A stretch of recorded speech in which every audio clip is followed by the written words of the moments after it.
హల్లెలూయా. దేవునికి స్తోత్రం. సమస్త మహిమ ఘనత ప్రభావం మన తండ్రికి కలుగునుగాక. ఆమేన్. మనం ఏమై ఉన్నామో ఎలా ఉన్నాం ఇది కేవలము ప్రభు ఇచ్చిన కృప మాత్రమే. ఆమేన్. కృప ఉన్న వారి స్థానంలో కూర్చున్న వారు నమ్మినట్లయితే చేతులు పైకెత్తండి. మంచిది. దేవుడు మిమ్మల్ని దీవించునుగాక. ఆమేన్. బాగున్నారండి. మన రక్షకుడైన యేసుక్రీస్తు వారి నామమును బట్టి ఈ పునరుద్ధాన దినం ఒకటి వచ్చిన అందరికీ నిశ్చయముగా ప్రభు మీ జీవితంలో మేలులు చేయునుగాక. ఆమేన్.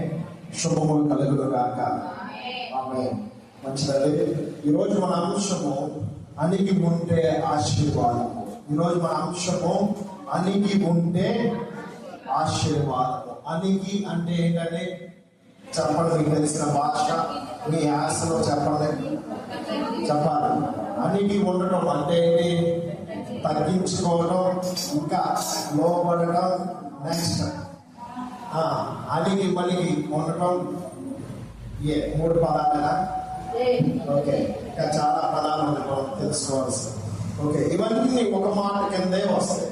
అణిగి మణిగి ఉండాలి నాయన అని అంటారు పెద్దవారు. ఏమంటారు? అలా కదా. కాబట్టి ఈరోజు మన అంశము అణిగి ఉంటే ఆశీర్వాదం. అణిగి ఉండాలి. అణిగి ఉండే కృప దేవుడు మనకి ఇచ్చునుగాక. ఆమేన్. ఓకే. అణిగి ఉంటే ఆశీర్వాదం. ఈరోజు మన అంశం అణిగి ఉండటము అంటే ఏంటంటే తగ్గించుకొని ఉండటము, దేనత్వము కలిగి ఉండటం, లోబడి ఉండటమే. తాను తగ్గించుకున్నవాడు హెచ్చించుకున్నాడని నీ ప్రభు అయినా మన ప్రభు అయిన యేసుక్రీస్తు ప్రభు వారు చెప్పిన మాట. అదే మాట ఎవరైతే అనుసరిస్తున్నారు అనేక మంది ప్రజలు అనేక మంది దేశంలో ఇప్పటికీ అనుసరిస్తున్నారు. ఎందుకంటే వారు ఆశీర్వదించబడ్డారు.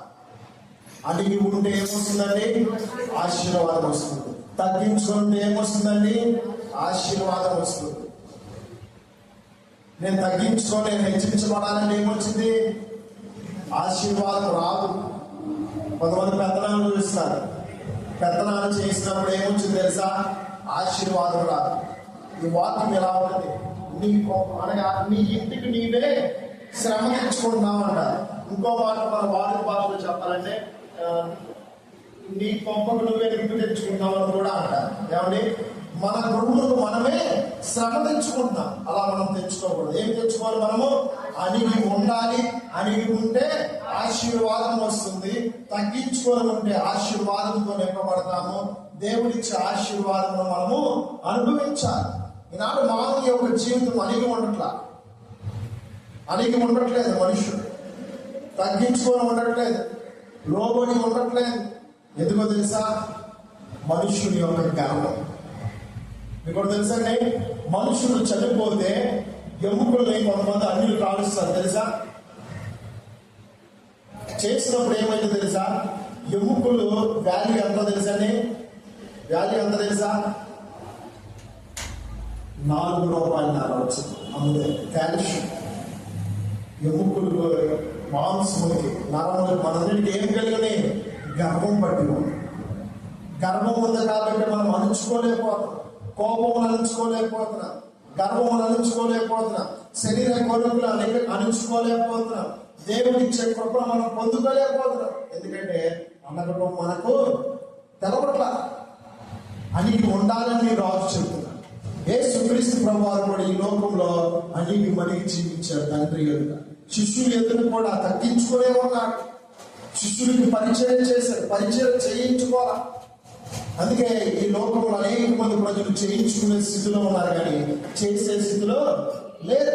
మనం ఎల్లప్పుడూ పరిచయం చేసే కృపలో దేవుడు మనం నడిపించుగాక. ఆమేన్. నా ప్రియ సహోదరి సహోదరుల, యేసుక్రీస్తు ప్రభువారు ఎంత తగ్గించుకొని ఉన్నాడో ఆయనే మన మాదిరి.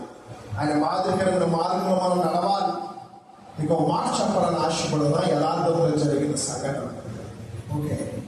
నిర్మల అనే ఒక సహోదరి ఉంది. ఆమె పేరేంటండి? నిర్మల. ఆమె ఒక మంచి పెద్ద కారు ఉంది, లగ్జరీ కారు ఉంది. ఆ కారులో నుంచి దిగి తన కారులో ఫ్రెండ్స్ కూడా ఉన్నారు. ధనవంతుల స్నేహితులు ఉంటారు, పేదలు ఉంటారా? ధనవంతులే ఉంటారు. ఓకే. ధనవంతురాలు కాబట్టి ధనవంతుల స్నేహితులు ఉన్నారు. కారులో నుంచి దిగింది. వీళ్ళకి ఏం కావాల్సి వచ్చింది తెలుసా? గోంగూర కట్ల కావాల్సి వచ్చింది. ఏం కావాల్సి వచ్చింది? గోంగూర కట్ల. చక్కగా మా మటన్ గోంగూర వండుకొని ఆశపడుతుంది. ఓకే, కారు దిగింది. అక్కడ ఒక అవ్వ అలాగా వృద్ధాపుకున్న మామగారు ఏం అమ్ముకుంటుంది? మీరే చెప్తున్నారు, గోంగూర అమ్ముకుంటుంది. ఓకే, గోంగూర కట్ట ఎంత అండి? 10 రూపాయలు. ఓకే, 6 కట్టలు కావాల్సి వచ్చింది ఫ్రెండ్స్ కాబట్టి. ఓకే, మా ఫ్రెండ్స్ అంతా బాగా తిండిపోతుంది కాబట్టి 6 కట్టలు కావాల్సి వచ్చింది. ఓకే, మా అమ్మ 6 కట్టలు ఎంతంటే 60 రూపాయలు అమ్మ, కట్ట వచ్చి 10 రూపాయలు తీసుకుంటే, లేదు నాకు 40కి ఎత్తావా ఇవ్వాలి అమ్మ, భోని గారు ఉండిపోయినమ్మా, ఇప్పుడు 50 రూపాయలు చేసి అమ్మా 6 కట్టాలి. లేదు ఎత్తే ఇవ్వు, లేకపోతే నాకు అవసరం లేదంటే బాబు అలాగాదమ్మా బదులాడుతున్న అవ్వ అలాగా ముసలమ్మ తన కడుపు కూడి కోసం ఆ గోంగూర కట్టలో అమ్ముకుంటుంది. ఈ మాట మీకు ఎందుకు చెప్తున్నానంటే, చిన్నదైన ఈ స్త్రీ పెద్దవాళ్ళు గౌరవించింది. ఎలా మాట్లాడుతుంది? డబ్బు ఉందనే ఒక గర్వం, ధనం ఉందనే ఒక గర్వం. అయితే ఆ మామగారి దగ్గరికి వెళ్ళి ఏదైనా విధంగా 40 రూపాయలకే తనకు లాస్ వచ్చింది ఆ మామగారు. అయినా కానీ పోనీ 40 రూపాయలు నాకు ఏదో విధంగా నా కుటుంబం గడుస్తుందని తన తలంచి అది తీసుకుని వచ్చి తన స్నేహితుల దగ్గరికి వచ్చింది. కారులో పెడతారు. తన కారులో ఉన్న స్నేహితులు నమ్ముతున్నారు. చూసావా, నేను అలా గెలిచాను, నిజమేనే నువ్వు బాగా గెలిచావు, నువ్వు బాగా బేరాలు ఆడుతావు అన్నాను. సరే ఇచ్చేసారు, తీసుకున్నారు, కారులో పెట్టుకున్నారు. ఈ తిండిపోతు స్నేహితులు అంటారు, నాకు ఆకలి ఆడుతుందమ్మా, బాగా ఆకలేస్తుంది అని అంటున్నారు. ఎవరు అడుగుతున్నారు? నిర్మల అని అడుగుతున్నారు. సరే ఈ నిర్మల చిన్నానికి తీసుకెళ్తే రెస్టారెంట్కి తీసుకెళ్ళాలి. పెద్ద లగ్జరీ రెస్టారెంట్కి తీసుకెళ్తారు, 5 స్టార్ హోటల్ తీసుకెళ్ళగానే వాళ్ళందరూ తిన్నారు. తెలంగాణ బిల్లు ఎంత అయిందో తెలుసా? 1500 అయింది బిల్లు. 1470 రూపాయలు యాక్చువల్ బిల్. కానీ అక్కడ పెట్టింది 500 నోట్లు, 3 నోట్లు పెట్టింది. మరి 30 రూపాయలు తీసుకుందా? తీసుకో. ఎందుకు? పరుగు, ప్రెస్టేజ్, గర్వం, అహంకారం అన్నీ బయటకు వచ్చాక నేను భయం వేస్తుంది. వద్దు, ఈ 1500 ఇదిగా అమ్మా ఉంచుకో అని అక్కడున్న పేపర్కి ఇచ్చేస్తాను, తీసుకున్నాను. ఇక్కడ ఈ యొక్క కథలో మీరు సారాంశం చూసినట్లయితే నా ప్రియ సహోదరి సహోదర, పెద్దవారిని గౌరవించిందా? గౌరవించలేదు. ఆమె కడుపు కూటి కోసం గోంగూర కట్టలు అమ్ముకుంటారు. తన ఉన్న దాంట్లో 60 రూపాయలు అంటే 60 రూపాయలు ఇచ్చే. అందుకని మీరు కూడా ఈ దినం నుంచి నేర్చుకోండి. మీరు బయటకు వెళ్తున్నప్పుడు మీ స్నేహితులు, బంధువులు ఏదో ఒకటి బయటకు వెళ్ళినప్పుడు కొంటా ఉంటారు. చిన్నపాటు వ్యాపారస్తుల దగ్గర దయచేసి మీరు బేరాలు అడగమా, వాళ్ళు ఎంత నాకు ఇచ్చే. పెద్దవాళ్ళ దగ్గర అడుగుతారా? పెద్ద రెస్టారెంట్ వెళ్తే, సూపర్ మార్కెట్లో అడుగుతారా? అడగరు. ఆ 1,00,000 రూపాయలు పెడితే 1,00,000 రూపాయలు పెట్టాలి. 10 రూపాయలు పెడితే 10 రూపాయలు కొనాలి. ఆ 10 రూపాయలు మన రోడ్డు మీద మనకి 5 రూపాయలు తెలియదు, మనం బేరం పడతాం. రూపాయికి ఇస్తావా, 2 రూపాయలకి ఇస్తావా అని మనం అడుగుతాం. కానీ ఇక్కడ మనం చూసినట్లయితే ఈ పేదవాళ్ళు ఏంటంటే వారు జీవన ఆధారం కోసం ఉన్నారు. ఈ తల్లిని గౌరవించిన నిర్మల అనగా ధనము అనే ఉందని స్వభావముతో ఏం చేసింది? గర్వమును, అహంకారమును ఉపయోగించింది. తేలిగ్గా చూసి మనుషులు ఎప్పుడు తేలిగ్గా చూడకూడదు. నీ దగ్గర ధనం ఉన్నా లేకపోయినా ఎలా చూడాలి? దేవుడు ఇచ్చిన ప్రేమను గమనించాలి. శ్వాసకరంగా ఉండాలి. పునరుద్ధానమైన శక్తిని ప్రభు ఈ దినం నీ కోసం నా కోసం తిరిగి లేచాడు. మరణమును జయించి తిరిగి లేచి నీ రాజు చెప్తున్న మాట ఒకటే, నిన్ను వలె నీ పొరుగు వారిని ప్రేమించాలి. అడిగి ఉండాలి, అనగా తగ్గించుకొని ఉండాలి. కొంతమంది ధనవంతులు ఉన్నారు, ఎంత ఉన్నా కానీ తగ్గించుకొని ఉంటారు. దేవుడికి కావాల్సిన అలాంటి వారు. ఇక్కడ దేవుడు వాక్యం సెలవిస్తుంది. చూద్దాం ఒకసారి. సామెతలు 14వ అధ్యాయం 21వ వచనం. వేదమును కటాక్షించువాడు ధన్యుడు. సామెతలు 14వ అధ్యాయము 21వ వచనం.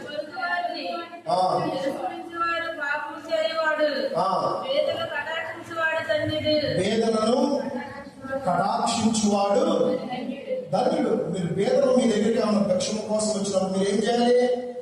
లేదమ్మా అని అంటారా? అనకూడదు. నీకున్న దాంట్లో నువ్వు పెట్టు. ఏ సమయంలో నీ స్థితి ఎలా ఉంటుందో, ఆ స్థితి ఎలా ఉంటుందో తెలియదు. కాబట్టి వేదనను మనము కటాక్షించాలి, అనగా ప్రేమించాలి, జాలి చూపాలి, కరుణించాలి, దయవించాలి. రకరకాల మనం మాట్లాడుకున్న మాట దయ. ఆ దయా కరుణ నీ మీద దేవుడు ఉంచుతున్నాడు. నువ్వు కూడా ఇతరుల పట్ల దయా కనికరం చూపించాలి లేదా? చూపించాలి. కాబట్టి ఇతరుల పట్ల మనం దయ చూపించడము గాక. ఆమేన్. మరలా 31వ వచనం చదువుతారా? అదే అధ్యాయము. దరిద్రుని బాధించువాడు ఆ? దరిద్రుని బాధించువాడు దరిద్రులను బాధించువాడు వాని సృష్టికర్తను నిందించువాడు వాని సృష్టికర్తను నిందించువాడు. చాలండి. ఇక్కడ నిర్మల ఆ మామగారిని బాధించలేదా? గిట్టదని చెప్పింది. అయినా కానీ నువ్వు వెళ్తావా? ఏం ఉపయోగించింది? ధనమును ఉపయోగించింది. ధనమున్న అనే ఒక బలమును ఉపయోగించి నా దగ్గర సమస్య ఉంది అని ఒక మాటతో ఉపయోగించి ఇక్కడ దేవుని వాక్యం సాగిస్తున్న ప్రియ సహోదరి సోదర, ఎవరిని నువ్వు విశ్వసిస్తున్నావు? ఎవరు నువ్వు హేళన చేస్తున్నావు? ఎవరు నువ్వు తగ్గింపు అనగా ఎవరి పట్ల నువ్వు తక్కువగా మాట్లాడుతున్నావు అంటే భేదలు అన్నవాడు ఎవరినన్నంటే నీ సృష్టికర్త అయిన దేవుణ్ణి అనినట్లే. చదువుదామా? ఆయనను కనపరచువాడు, వేదనను కనికరించువాడు, ఆయనను కనపరచువాడు. మీరు లేని వారికి, ఆపదలో ఉన్న వారికి సహాయం చేస్తే దేవునికి ఇచ్చినట్లే. ఆమేన్. మీరు చూసినట్లయితే దీనికి కులం అవసరం, మతం అవసరం, జాతి అవసరం, రంగం అవసరం లేదు. సమాజంలో మీరు చూసినట్లయితే క్రైస్తవులు ఈ చారిటీని ఎక్కువగా స్టార్ట్ చేస్తారు. ఈ చారిటీ ప్రభావం ఎలా ఉందంటే అన్ని జనుల్లో కూడా అనేక మంది జీవితంలో కూడా వెళ్ళి ఏం చేస్తున్నారంటే పేదలను ఆకర్షిస్తున్నారు. అలాగే ఆ పేదలకు సహాయం చేస్తున్నారు. రోడ్డు పైన ఉన్న వారికి ఆహారం పెడుతున్నారు. రోడ్డు మీద ఉన్న వారికి వారు షేవింగ్ చేస్తున్నారు. వారికి స్నానం చేస్తున్నారు. మంచి బట్టలు ధరింపు చేస్తున్నారు. వారిపైన మానసికంగా హాస్పిటల్లో జాయిన్ చేస్తున్నారు. కుటుంబంలో సరిలేకపోతే వారిని కుటుంబంలో జతపరుస్తున్నారు. ఇవన్నీ ఎవరిని కటాక్షిస్తున్నారు? దేవుడు. అనగా ఒక లేని వాడికి సహాయం చేస్తే ఎవరు చేస్తున్నట్టు? దేవుడు చేస్తారు. అవును, నువ్వు ఎప్పుడైతే ఎవరిని సహాయం చేస్తావో ఆ సహాయం మరలా నీ యొద్దకు వచ్చును గాక. ఆమేన్. ఓకే, మనం చూద్దాం. అణిగి ఉండము. నాతో పాటు చెప్తారా?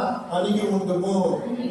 ఈరోజు మన అంశం అణిగి ఉంటే ఆశీర్వాదం. అణిగి ఉంటే ఆశీర్వాదం. నాతో పాటు చెప్తారా? మరలా అణిగి ఉండము. ఓకే, ఆది కాండము 16వ అధ్యాయం 11వ వచనం చదువుతారా? ఆది కాండం. ఇదిగో యెహోవా నీ మొరను వినెను. మరియు యెహోవా దాకా నెక్స్ట్ యెహోవా నీ మొర వినెను. నీవు గర్భవతి అయి ఉన్నావు. నీవు కుమారుని కని అతనికి ఇష్మాయేలు పేరు పెట్టుదు. చాలండి. మరి యెహోవా దూత మొర వినెను. ఎవరు మొర అంటే? హాగరు మొర. నాతో పాటు చెప్తారా? హాగరు మొర. ఓకే, మనం నా వైపు చూడండి ఒకసారి.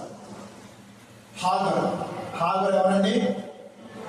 ఐగుప్తురాలైన ఒక దాసి. ఏ దేశానికి సంబంధించినవా? ఐగుప్తు అనగా ఈజిప్షియన్స్. ఐగుప్తురాలైన ఒక దాసి. అబ్రామ్, సారా వీరు భార్యాభర్త. వీరికి గర్భము లేదు. 100 సంవత్సరం వచ్చిన ముసలితనం వచ్చినా కానీ ఆస్తు ఉంది, అంతస్తు ఉంది, మంచివారే, పేరు ఉన్నవారే, అన్ని ఉన్నవారే, దేవుని భయం ఉన్నవారు, దేవుని ప్రత్యక్షతను ఎరిగిన వారే, కానీ బిడ్డలు లేరు. ఓకే, ఈ హాగరి ప్లేస్ ఏంటంటే సారా కింద ఉండేమ్మ. అనగా దాసి అనగా పని చేసాము, హెల్ప్ చేసాము.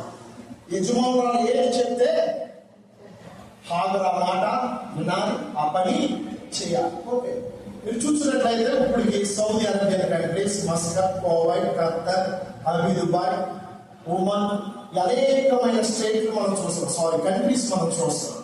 ఈ కంట్రీస్ లో మనం చూసినట్లయితే ఎక్కడ నుంచి వలసలు వస్తారు అనగా ఆంధ్ర నుంచి కొన్ని స్టేట్స్ నుంచి అక్కడికి వెళ్ళి అక్కడ వాళ్ళ గృహంలో, షేక్స్ గృహంలో వాళ్ళు ఏం చేస్తారంటే దాసిగా ఉంటారు. అనగా మెయిడ్స్ గా ఉంటారు. ఇంగ్లీష్ లో మాట చెప్పడం మెయిడ్ అని అంటారు, తెలుగులో దాసీలుగా ఉంటారు. అనగా హాగరు ఎవరండి? దాసి. ఒక యజమానురాలు మాట్లాడారు. యజమానురాలు ఎవరండి? శారాయి. సారా కాదు, శారాయి అంటారు. తర్వాత సారా. ఓకే, శారాయి మాట వినాలి. దీనికన్నా ముందు మనం చూసినట్లయితే కానానులో 10 సంవత్సరములు నివాసం ఉన్నారు. ఎవరు ఉన్నారు? అబ్రహాం, సారా. నెక్స్ట్ ఐగుప్తుకి వెళ్తారు. తెలుసా లేదా? ఐగుప్తుకి వెళ్ళినప్పుడు అక్కడ రాజు ఎవరి మీద కళ్ళు చూపుతాడు? శారాయి. ఓకే, అక్కడ నుంచి దేవుడు మాట్లాడతాడు రాజుతో. మాట్లాడిన తర్వాత నుంచి భయం కలిగి వెంటనే అబ్రాహాము నీ భార్య సారాను తీసుకొని ఎక్కడి నుంచి నీకు కలిగిన సమస్యను తీసుకొని వెళ్ళిపో అంటారు. అప్పుడు వెళ్ళిపోయేటప్పుడు ఏమి కలిగింది? శారా వచ్చింది. ఎవరితో వచ్చింది? అబ్రహాం శారాయితో ఈజిప్షియన్స్ లో ఉన్న హాగర్ని ఇచ్చి ఆ రాజు పంపించారు. అర్థమవుతుందండి? ఓకే. ఈ హాగర్ ప్లేస్ మీ అందరూ తెలిసిన జవాబే ఇది. అందరూ వృద్ధాప్యంలో ఉన్న వారికి, ముసలితనం ఉన్న వారికి పిల్లలు పుడతారా? మీ అందరూ తెలుస్తుంది. ఓకే, సారాయి చెప్పింది వెళ్ళి నా పెళ్ళితో ఉండు పిల్లలు కాదు అనగానే ఓకే, యజమానురాలు చెప్పిన మాట వినాలని కూడా దాసి వినాలి, పెళ్లి చేసి ఓకే గర్భము ధరించింది. గర్భము ధరించిన తర్వాత గర్భము ధరించక ముందు ఒకలాగా ఉంది. గర్భము ధరించిన తర్వాత ఎలా ఉందో తెలుసా? సన్నుగుళ్ళు, గొనుగుళ్ళు, గొడవలు. ముసల్దాని పిల్లలేదు, నా ముందు పిల్లలు చూసావా?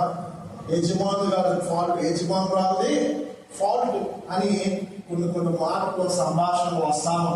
అప్పుడు సాగా ఎంత గురుకునిదా ఏం చేస్తుంది? టార్చర్ చేస్తుంది. ఏం చేస్తుంది?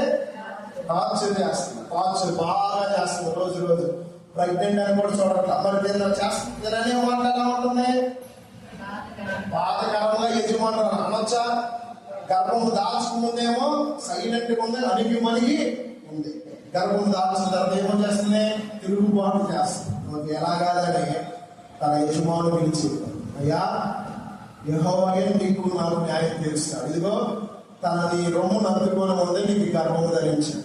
సరే ఎలా కాదని టార్చర్ పెడుతూ ఉండగా ఏం చేసి తెలుసా? ఆవిడ అరణ్యములో ప్రవేశిస్తుంది.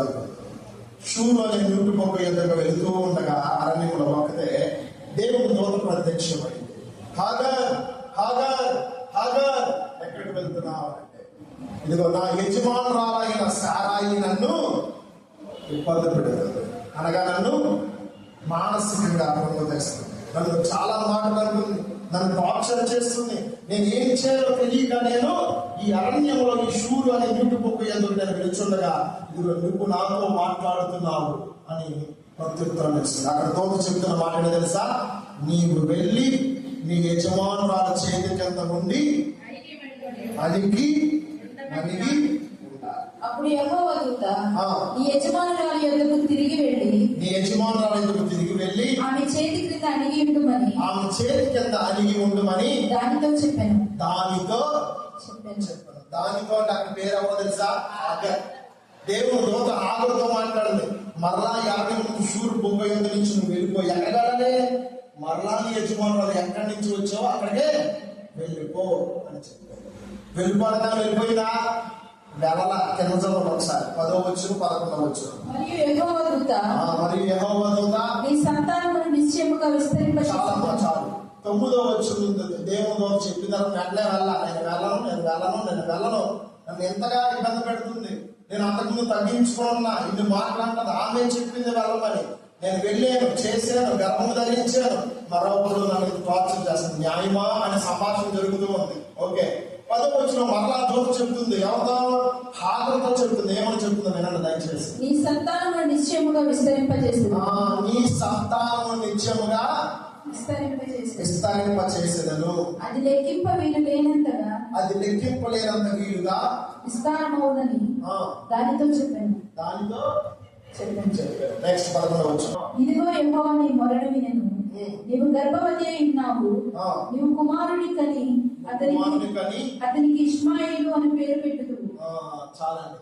ఏ గర్భవతి అయిన తల్లి గురించి తన బిడ్డ మంచిగా పొందాడు, ఉన్నతంగా ఉంటాడు, ఆశీర్వాదంగా ఉంటాడు, ఇదిగో రాజుగా ఉంటాడంటే ఆ తల్లి సంతోషపడితే పడదా? దేవుని దూత చెప్పింది, ఇదిగో వాగ్దానం నీ ప్రభు నీకు ఇస్తున్నాడు.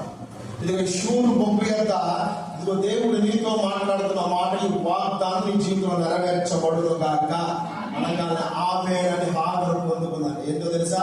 ఇదిగో నీ గర్భము ధరిస్తున్న బిడ్డ ఇష్మాయేలు అని పేరు పెట్టి ఇస్రాయేలు జనములతోనే నిన్ను ఆశీర్వదిస్తానని ఎవరితో చెప్పాడు దేవుడు? హాగరుతో కాదు, అబ్రహాముతో చెప్పాడు. ఆదికాండము 15వ అధ్యాయము 5వ వచనం చూడండి. ఆదికాండము 15వ అధ్యాయము మరలా చదవండి. మరియు ఆయన వెలుపలికి అతన్ని తీసుకొని వచ్చి నీవు ఆకాశం వైపు తేరి చూచి చూచి నక్షత్రములు లెక్కించుటకు నీ చేతనైతే ఆ. లెక్కించుమని చెప్పి ఆ. నీ సంతానమును అలాగవునని చెప్పాను. నీ సంతానం అలాగుందని చెప్పాను. ఎవరు చెప్పారు ఇక్కడ? దేవుడు చేయడు. దేవుడైన యెహోవా స్వరముతో ఆకాశం నుంచి అబ్రహాముతో దేవుడు మాట్లాడినప్పుడు అబ్రహాము ఒక సూచన దేవుడు చూపించాడు. ఆయన ఈ సూచన నాకు ఎలా చూపించాడు? ఇదిగో నువ్వు చూస్తున్నావు కదా, ఈ నక్షత్రంలో చూడు, ఈ నక్షత్రం నువ్వు లెక్కించగలవా? లెక్కించవు. కాబట్టి నీ సంతానం కూడా అలాగా ఆశీర్వదించబడుతుంది. ఇసుకైనంత ఆశీర్వాదములతో నీ సంతానం ఉంటుంది, నీకు ఉండే ప్రదేశం ఉంటుంది, నీవు అటు విధముగా ఆశీర్వదించబడతామని దేవుడు వాగ్దానం చేశాడు. ఆ వాగ్దానం ఎవరి విషయంలో నెరవేర్చాడు? ఒక్కసారి మరలా 16వ అధ్యాయం రండి, 16వ అధ్యాయం 11వ వచనం రండి. మరియు యెహోవా దూత, ఆ. ఇదిగో యెహోవా నీ మొరను వినెను. ఇదిగో నీ మొర వినెను. ఎందుకు విన్నాడు దేవుడు? ఎందుకు విన్నాడు? అబ్రహాముకు చేసిన నిబంధనను జ్ఞాపకం చేసుకొని ఎవరితో మాట్లాడుతున్నాడు? ఓకే, హాగరుతో ఇలాగా గర్భము ధరించడం దేవుడి చిత్తమే, దేవుడి చిత్తమే. దేవుడు వాగ్దానం చేశాడు, ఆ వాగ్దానం నెరవేర్చుకుంటూ చూడండి. టార్చర్ అనగా శారాయి టార్చర్ పెడుతుంది. నీ నోరు మంచిదైతే ఊరు మంచిది అంటారు ఒకసారి, అవునా కాదండి? ఓకే, హాగర్ గర్భం ధరించక ముందు నోరు మంచిగా ఉండేది, అంతా బాగానే. గర్భం ధరించిన నోరు చెడ్డదైంది, అందుకే కదా యజమానురాలు టార్చర్ పెట్టింది. శారాయి చాలా మంచిది తెలుసా? అబ్రహాం ఆశీర్వదించబడ్డ కారణం ఎవరిని బట్టి తెలుసా? శారాయి బట్టి. ఈనాడు యజమానురాలుగా మీరు ఉన్నారు. మీ యజమానులు ఆశీర్వదించబడిన స్థితిలో ఉంటే అది మిమ్మల్ని బట్టే. ఒకవేళ మీ యజమానులు ఆశీర్వదించబడ్డారు అంటే యజమానురాలు బట్టే. అర్థమవుతుంది? లేదంటే దేవుని బట్టే, దేవుని బట్టి అంటారా? చూద్దాం ఒకసారి. శారాయి చేసే ప్రార్థన బట్టి, శారా ఉన్న క్రియలను బట్టి, శారాయి ఉన్న జీవితమును బట్టి అబ్రహాము ఆశీర్వదించబడ్డాడు, అబ్రహాం దీవించబడ్డాడు, అబ్రహాం విశేషమైన ప్రభుత్వం నింపబడ్డాడు, అబ్రహాం దీవెనకరంగా ఉన్నాడు, ఆశీర్వదకరంగా ఉన్నాడు, తాను చెప్పింది చెప్పినట్టుగా చేసేవాడుగా ఉన్నాడు. చూడండి, ఇప్పుడు మన విషయంలో దేవుడు కూడా చెప్తున్నాడు, నీ భార్య మాట నీ విను అబ్రహాం అన్నాడా లేదా? అన్నాడు. కాబట్టి నా ప్రియ సహోదరి సహోదరు, దేవుడు వాక్యం సెలవిస్తుంది. హాగరుకు దేవుడు వాగ్దానం చేశాడు. ఎవరి ద్వారా? దూత ద్వారా. అబ్రహాం దేవుడు ఎవరి ద్వారా వాగ్దానం చేశాడు?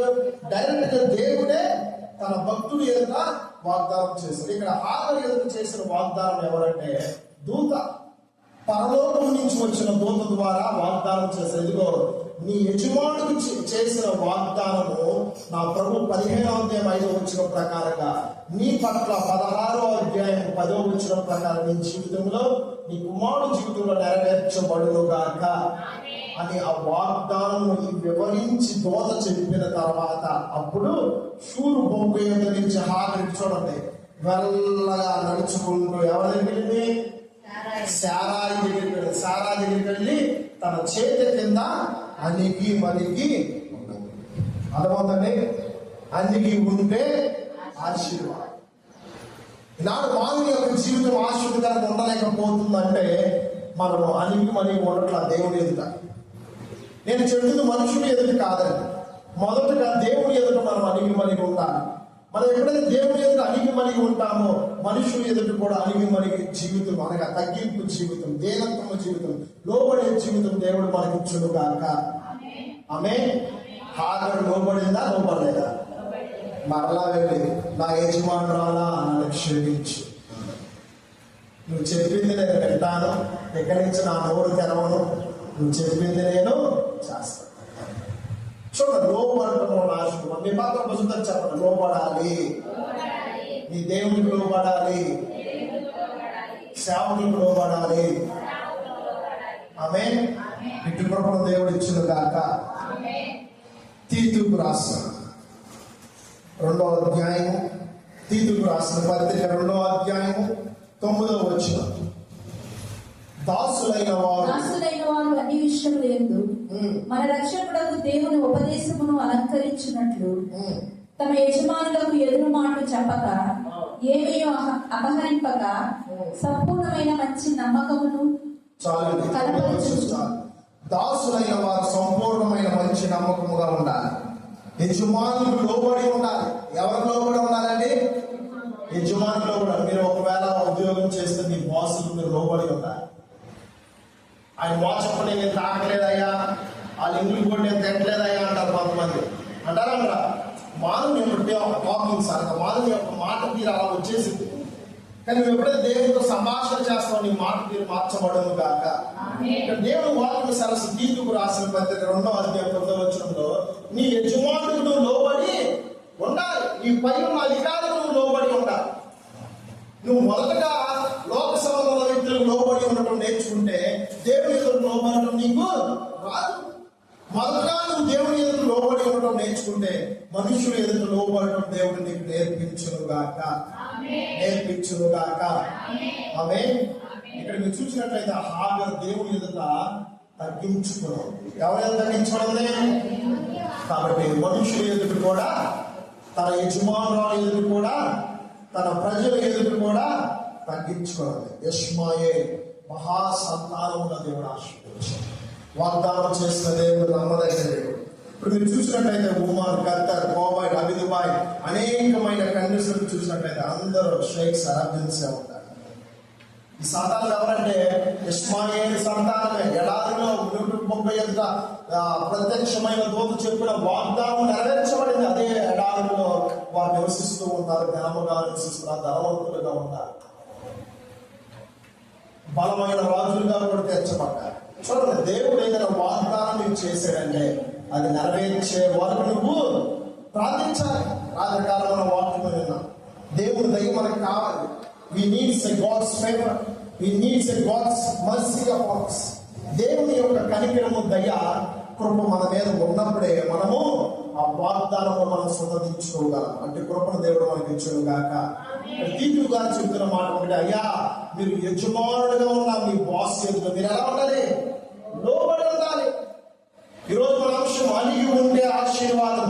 అణిగి అనే మాట లోబడటం. లోబడటం అనే మాటకు అర్థం కూడా ఏముందండి? తగ్గించుకోవడం. తగ్గించుకొని ఉండడం అర్థం కూడా ఏమంటే తాను తగ్గించుకొని వాడు హెచ్చరించబడనే వాక్యం కూడా గుర్తు చేస్తుంది.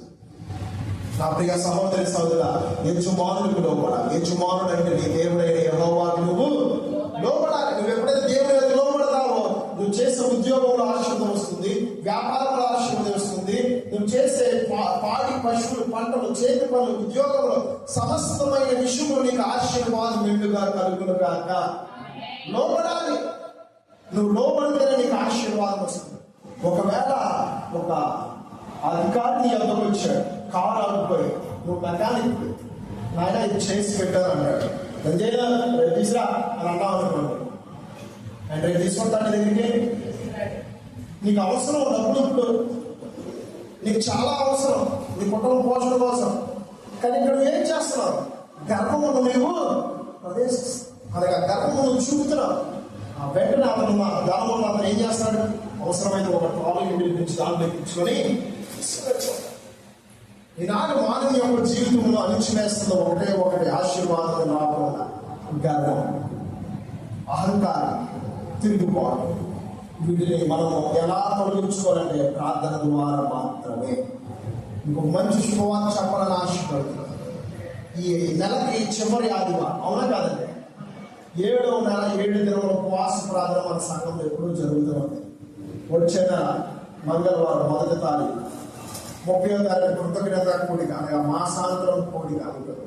కాబట్టి సోమవారం నుంచి, అనగా రేపటి నుంచి, మంగళవారం నుంచి ఉపవాస ప్రార్థన, రేపటి నుంచి కృతజ్ఞత ఉపవాస ప్రార్థన, అనగా మంగళవారం 1వ తారీఖు నుంచి మళ్ళా 7వ తారీఖు వరకు సంపూర్ణంగా 7 దినముల ఉపవాస ప్రార్థన. 7వ నెల ఆశీర్వాదన గుర్తు, సంపూర్ణత గుర్తు, శ్రేష్టతకి గుర్తు. కాబట్టి 7 దినములు దేవుడి సమస్తమును 6 దినములు చేసి 7వ దినంలో శాంతిని ఇచ్చాడు, పరిశుద్ధతను ఇచ్చాడు, సమస్తమును ఇచ్చాడు. కాబట్టి 7 దినముల ఉపవాస ప్రార్థనలో దేవుడు మన జీవితంలో కార్యములు చేయను గాక. దయచేసి మీ పక్కన కోసం చెప్పండి, 7 దినముల ఉపవాసంలో ఉండాలి, అలిగి ఉండాలి, ఆశీర్వాదం ఎదుగు వచ్చును గాక. ఆమేన్. ఆమేన్. ఉపవాసం ద్వారా ఏమొస్తుంది తెలుసా? కోల్పోయిన ఆశీర్వాదం, కోల్పోయిన వాగ్దానం, కోల్పోయిన వరములు, కోల్పోయిన ఫలములు, కోల్పోయిన అభిషేకం సమస్తము మరలా పొందుకుందువు గాక. ఆమె 7 దినములు ఉపవాసం ప్రార్థించండి. దయచేసి మీ అనుదిన ప్రార్థనలో ప్రార్థించండి. ఎంతమంది ప్రార్థిస్తున్నారు చేతులండి? ఈ దినం నుంచి సహకరించాలి, ప్రార్థించాలి, మందిరానికి రావాలి. ఓకే. ఎఫెసీయులకు రాసిన పత్రిక 5వ అధ్యాయము 21వ వచనం. క్రీస్తునందు భయముతో భక్తులకు లోబడి ఉండుడి. క్రీస్తునందు భయభక్తులు కలిగి ఒకరినొకరు లోబడి ఉండుడి. ఇక్కడ మనం చూసినట్లయితే ఎఫెసీయులకు రాసిన పత్రికలో అపోస్తలుడైన పౌలు గారు చెప్తున్నారు, ఎఫెసీ సంఘంలోకి ఏమని చెప్తున్నారంటే క్రీస్తునందు భయభక్తులు కలిగి ఉండాలి. అవును, మొదటగా దేవుని యందు మన భయభక్తులు కలిగి ఉండాలి. ఆ మాట మనందరికీ తెలుసు. భయము వేరు, భక్తి వేరు. భక్తి ఉండి భయం లేకపోయినా వ్యర్థమే, భయం ఉండి భక్తి లేకపోయినా వ్యర్థమే. కాబట్టి మనుషుడికి ఏం కావాలి? మొదటగా భయము, భక్తి కావాలి. భయభక్తులు కలిగిన వారు ఎవరు ఎలా ఉండాలంటే ఒకరినొకరు లోబడి ఉండాలి. కొన్ని వాక్యంలో ఈ విధంగా కూడా బుద్ధి చెప్పుకోవాలి, ఒకరినొకరు హెచ్చరించుకోవాలి, ఒకరొకరు వాక్యానుసారంగా హెచ్చరించుకోవాలి. లోకానుసారంగా దయచేసి వాక్యానుసారంగా నువ్వు హెచ్చరించుకోవాలి, వాక్యానుసారంగా మాట్లాడాలి, వాక్యానుసారంగా మనము బ్రతకాలి, హెచ్చరించుకోవాలి, లోబడాలి, ఒకరినొకరు బుద్ధి చెప్పుకోవాలి, ఒకరినొకరు లోబడి ఉండాలి. క్రీస్తు మాదిరిగా నువ్వు ఏం చేయాలంటే భయభక్తులు కలిగి ఉండాలి. యోసేపును మనం చూద్దాం. యోసేపు తన అన్నలో అణిచివేశాడా? ఒక పిట్టిలో అనగా ఒక గుంటలో లోయలో పడవేశాడు. యోసేపును పడవేశాడు. అన్నా అన్నా అన్నా అని అరుస్తున్నారు తన అన్నలందరూ. 1100 పేర్లు పెట్టి అరుస్తున్నాడు. సహాయం చేశారా? చెయ్యాలి. తండ్రికి ఇష్టమైన కుమారుడు ఎవరంటే యోసేపే. యోసేపు అంతగా ఆలోచన సహాయం రావట్ల. కానీ యోసేపు దేవునికి మొరపెట్టాడు. యోసేపు అనగా అణిగి మణిగి ఉన్నాడు, తగ్గించుకొని ఉన్నాడు, దీనుడుగా ఉన్నాడు. తాను తగ్గించుకున్నవాడు హెచ్చింపబడినాడు. అదే విధంగా ఆ కొండలో కూడా తగ్గించుకొని దేవునికి మొరపెడుతూ ఉన్నాడు. విషసర్పములు తన పక్కనే ఉన్నాయి. ఆ సమయంలో కూడా ఆ గుంటలో ఆ లోయలో ఇంచుమించు 50-100 అడుగులు ఉన్న లోతులో ఉన్నప్పుడు దేవునికి ప్రార్థించాడు. ఆ ఇష్మాయేలు గుంపు ఎవరు? ఆ ఇష్మాయేలు హాగరు కుమారుడే ఇష్మాయేలు గుంపు. ఓకే, ఆ సంతకి సంబంధించిన వారు వెళుతూ ఉండగా దారిలో తన అన్నంలో ఉన్న అన్న అంటాడు, ఇదిగో మనం ధర్మకి అమ్మేద్దాం అంటే చెప్పారు. అడ్రస్ తను బయటికి. ఆ సమయంలో వారు రావడం అది దైవచిత్తమైంది. అలా పడటం దేవుని చిత్తమైంది. అతను ఉన్నతమైన స్థలం మీద దేవుని ఎక్కించాలని దేవుని ప్రణాళిక. యోసేపు ఫలించిన కొమ్మ వలె ఉండాలని దేవుని చిత్తమైంది. యోసేపు పట్ల దేవుని ఒక వాగ్దానం ఏంటో తెలుసండి? ఫలించిన కొమ్మ వలె నీవు ఉండాలి. ఫలించాలని ఏం చేయాలి? మొదటగా విరగొట్టబడాలి. మీరు పక్కన కోసం చెప్పండి, విరగొట్టబడాలి. విరగొట్టినప్పుడే కదా మనకి కొత్త బ్రాంచెస్ వస్తాయి, మరలా కొత్తగా చెట్టు వస్తుంది, కొత్తగా సంవత్సరం వస్తుంది. కాబట్టి యోసేపు అణిచివేయబడ్డాడు. తన అన్నం దృష్టిలో అణిచివేయబడ్డాడు, కుటుంబ సభ్యుల దృష్టిలో అణిచివేయబడ్డాడు, దేశంలో ఉన్న వారి ఎదుట అణిచివేయబడ్డాడు, ఈజిప్షియన్స్ ఎదుట అణిచివేయబడ్డాడు, ఫరో ఎదుట అణిచివేయబడ్డాడు, జైల్లో వేసి ఉన్నారు. మరలా ప్రార్థిస్తూ ఉన్నాడు, నాయనా నా ఆధారం నీవే, నా కేడము నీవే, నీవు తప్ప నాకు దేవుడు ఎవరు లేరయ్యా, నాకు సహాయం చేయండి ఆయన అని ప్రార్థిస్తుండగా దేవుడు చేసిన వాగ్దానం యోసేపు పట్ల జ్ఞాపకం చేసి మరలా బయటకు తీసుకొచ్చాడు. ఆమేన్. బయటకు వచ్చిన వ్యక్తిని రాజు స్థితిలో వచ్చాడు. నెక్స్ట్ రాజు ఎవరంటే యోసేపే. యోసేపు చెప్పిన మాటే రాజు వినాలి. అర్థమవుతుందండి? ఎవరు చెప్పిన మాట వినాలి? యోసేపు చెప్పిన మాట రాజు వినాలి. అంతే. ఇప్పుడు మీరు చూడండి, యోసేపు ఫలించిన కొమ్మ వలె ఉండడానికి కారణం ఏంటంటే తాను తగ్గించుకొని ఉన్నాడు. He humble in front of God, he humble in front of king, he humble in front of his brothers, he humble in front of his father, he humble in front of the every people who have been desiring of God. అనగా దేవుడు ప్రణాళికలో ఉన్న వారి ఎదుటి కూడా, ప్రణాళికలో లేని వారి ఎదుటి కూడా తాను ఎలా ఉన్నాడంటే తగ్గించుకొని ఉన్నాడు. తగ్గించుకోవడంలో ఉంది ఆశీర్వాదం. లేదా తగ్గించుకోవాలంటే ఉండటం అలాగే ఉన్నాడు. నీ ఆశీర్వాదం ఎవరు రాదంటే నువ్వు తగ్గించుకుంటే నీ ఆశీర్వాదం ఎంతకు వచ్చును గాక.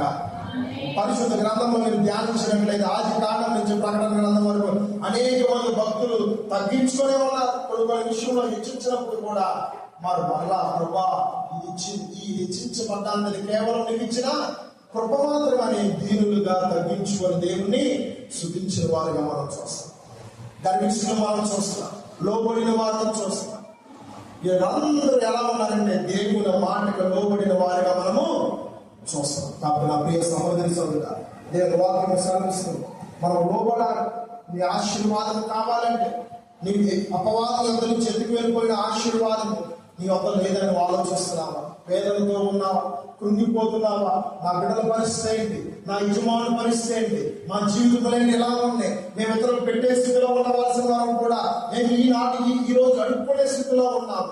మా కుటుంబంలో సమాధానం లేదు, నెమ్మది లేదు, ఆరోగ్యం లేదు. ఏంటి మా జీవితం అని నువ్వు ఆలోచిస్తున్నావా? నీ దేవుడు నీతో చెబుతున్న మాట వాగ్దానులు జ్ఞాపకం చేసి, రక్షణ యెహోవాది, నీ ప్రజల మీద నీ ఆశీర్వాదము వచ్చునుగాక. ఆమేన్. ప్రతి ఒక్కరి జీవితం ఆశీర్వాదం అనుభవించాలని నేర్చాలి. తగ్గించుకుని ఉండాలి, అణిగి ఉండాలి, లోబడాలి.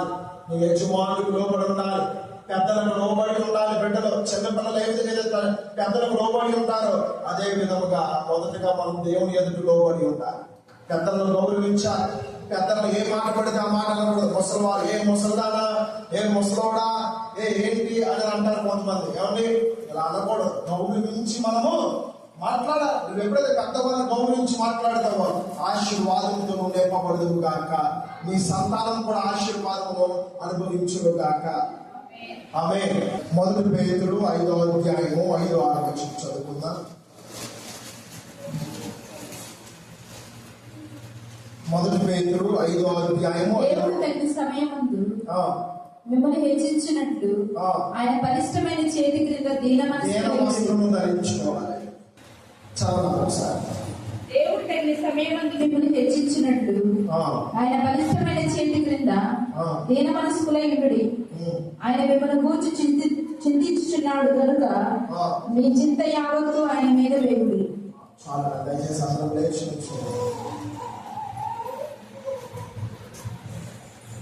1 పేతురు 5వ అధ్యాయం 5-6 వచనంలో ప్రభు నీతో నాతో మాట్లాడుతున్న మాట, నువ్వు లోబడాలి.